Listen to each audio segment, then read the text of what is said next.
a été extrêmement efficace pour moi. C'est ça le remède contre le manque de motivation, contre la procrastination, c'est de démarrer. Salut, c'est Josiane, je suis entrepreneur, j'ai créé la marque de cosmétiques Made in Africa Iwalewa. Je partage mon parcours afin de bâtir une communauté où nous pourrons évoluer tous ensemble en productivité, self-esteem et business. Je suis contente de vous retrouver avec cette nouvelle vidéo sur la motivation au travail, un grand sujet dans la vie d'un entrepreneur. Comment rester motivé à exécuter les tâches, comment faire le travail quand on n'a pas envie de le faire mais qu'il n'y a personne d'autre pour le faire. C'est un sujet vraiment important et déterminant pour la réussite de votre entreprise.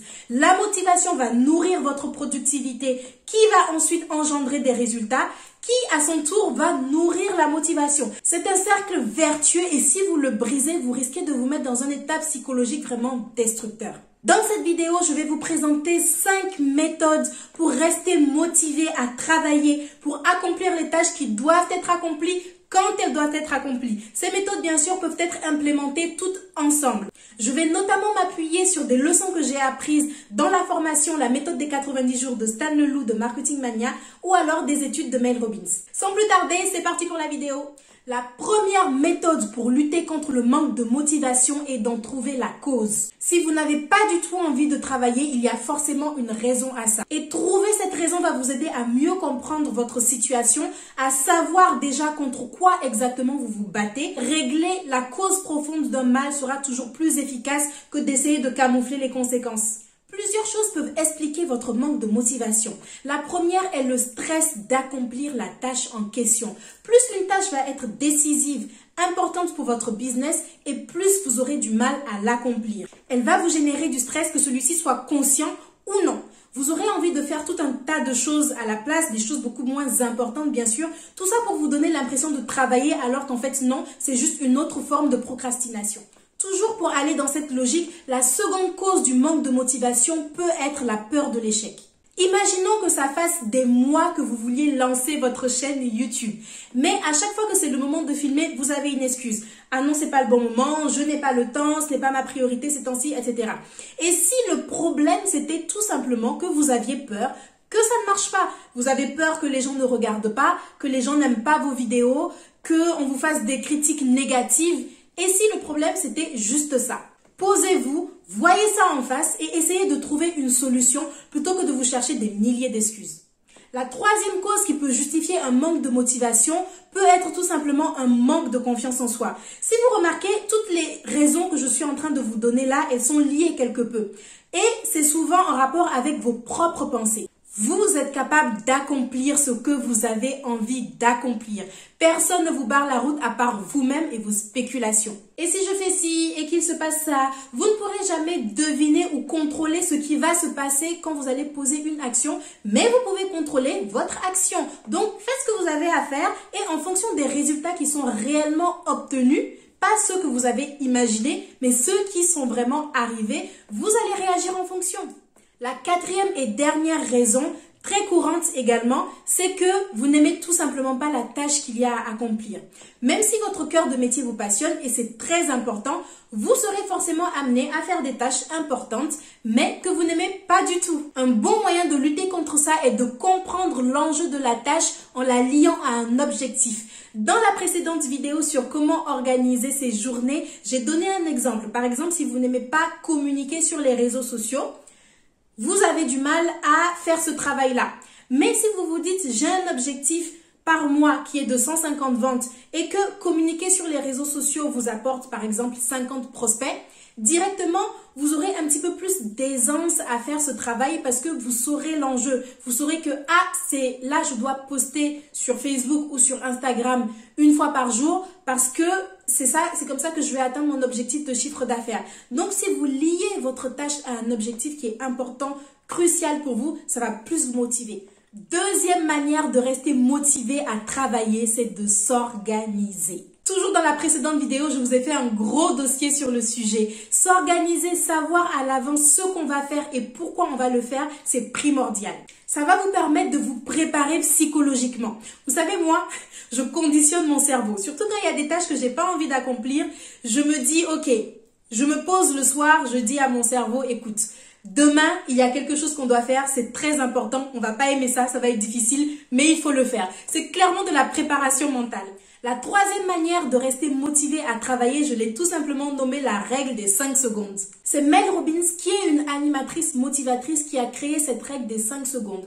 Elle repose sur le fait de s'habituer à agir immédiatement devant une tâche à accomplir avant de se laisser envahir par tout un tas d'excuses. Devant une tâche à accomplir, vous vous y mettez tout de suite, très vite, sans réfléchir, avant de vous laisser envahir par des « Oh, j'ai trop la flemme. Ah non, j'aime pas ça. Oh non, mais pourquoi je fais ça ?» Vous comptez jusqu'à 5 et vous le faites, c'est tout. Cette technique a été extrêmement efficace pour moi. Pourquoi? Parce que non seulement ça vous crée une habitude d'action plutôt que de réflexion intense, mais en plus, ça vous force à démarrer. Et c'est ça le remède contre le manque de motivation, contre la procrastination. C'est de démarrer. Parce que le cerveau a horreur du goût d'inachevé. Le cerveau déteste vraiment ça. Donc quand vous démarrez une tâche, vous aurez psychologiquement envie de la terminer. Vous aurez envie de continuer. Même si vous ne terminez pas aujourd'hui, en tout cas, vous aurez envie de continuer. Juste posez-vous dessus 5 minutes et laissez-vous entraîner par le rythme, la cadence naturelle. La quatrième étape pour rester motivé à travailler, c'est de prévoir des récompenses. Quand vous avez bien travaillé, reconnaissez-le et offrez-vous une récompense. Une récompense, ça peut être votre série préférée en fin de journée. Ça peut être juste un thé avec un chocolat. Ça n'a pas à être grandiose. Faites juste quelque chose que vous aimez qui va vous mettre dans un état de réconfort. La récompense peut aussi tout à fait être la fierté que vous vous portez à vous-même. Il n'y a rien de plus satisfaisant que de barrer des tâches de sa to-do list. Ou alors, ce qui est également très efficace, c'est de faire une croix dans votre calendrier à chaque fois que vous avez bien exécuté votre to-do list de la journée. Pas forcément que vous avez tout terminé, parce que ça arrive que finalement, on n'ait pas eu le temps de tout faire. Peut-être qu'on s'est donné trop de tâches ou alors ça prend plus de temps que prévu. Ça prend toujours plus de temps que prévu. Donc, pas forcément que vous avez terminé, mais au moins vous vous êtes posé dessus avec beaucoup de rigueur. Donc, vous faites une croix dans votre calendrier et de voir la chaîne de croix en fin de semaine, d'une, c'est très satisfaisant, et de deux, vous n'aurez pas envie de briser la chaîne. Vous n'aurez pas envie qu'il y ait un trou, un espace entre deux croix. Donc, ça va vous pousser, ça va vous motiver à continuer à travailler avec rigueur. La cinquième manière de rester motivé à travailler est de rechercher l'inspiration. Quand vous avez du mal à faire quelque chose, parfois juste une dose d'inspiration suffit. Le fait d'écrire sa vision sur 20 ans et de relire le document peut être une source d'inspiration. Écrivez tout simplement sur un papier ou dans un document électronique votre vision. Où est-ce que vous vous voyez dans 20 ans, dans 25 ans, dans 30 ans? Comment est-ce que vous êtes financièrement parlant? Donnez le plus de détails possible. Où est-ce que vous vivez? Comment est votre maison? Comment est-ce que la déco? Donnez vraiment le plus de précision. Quel est votre métier? Quels ont été vos accomplissements de votre vie? Une fois que vous avez terminé tout ça, vous faites votre résumé au propre et lorsque vous en avez besoin, lorsque vous manquez de motivation, vous reprenez le document, vous le lisez. Ça vous motive parce que déjà ça vous rappelle pourquoi est-ce que vous faites ce que vous faites et ça vous redonne l'envie de vous battre pour vos rêves. La deuxième méthode que j'emploie souvent est de regarder des photos, des interviews de personnes qui m'inspirent. Alors, moi, je suis une fan absolue de Adesua Etomi, qui est une actrice nigériane. J'adore son sens du travail. Je trouve que c'est quelqu'un qui travaille vraiment beaucoup et en plus qui a des objectifs vraiment précis, nets. Et il n'y a aucun obstacle, j'ai l'impression. Bon, bien sûr, je la connais pas personnellement, mais j'ai l'impression il n'y a aucun obstacle qui peut l'arrêter. C'est-à-dire qu'elle a son objectif et elle fait vraiment tout pour l'atteindre. Elle m'inspire beaucoup. Donc, quand je suis démotivée, je vais juste sur son compte Instagram. Je regarde ses photos et je me dis, ah non, mais cette femme-là, elle n'est pas arrivée là juste en procrastinant ou en ne faisant rien. Donc, il faut que je me remette au boulot.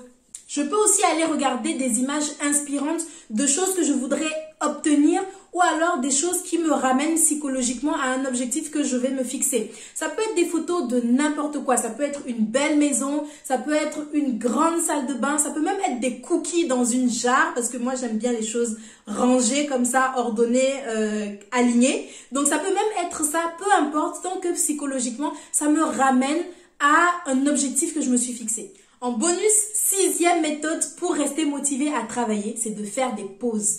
Faites des pauses, prenez des vacances, aérez-vous l'esprit quand vous en avez besoin parce que parfois votre manque de motivation peut tout simplement s'expliquer par le fait que vous êtes surmené intellectuellement. Il y a trop de choses, vous êtes fatigué, donc vous n'arrivez plus à réfléchir correctement.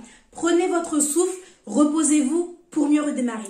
Merci d'avoir regardé cette vidéo, j'espère qu'elle vous aura plu et qu'elle vous sera utile. Je resterai encore dans ce registre de la productivité, l'organisation pour dimanche prochain, donc abonnez-vous pour ne pas rater la prochaine vidéo. Dites-moi en commentaire quelles sont vos méthodes à vous pour rester motivé à travailler, je serai ravie de vous lire. Et d'ici là, je vous dis à dimanche prochain. Ciao!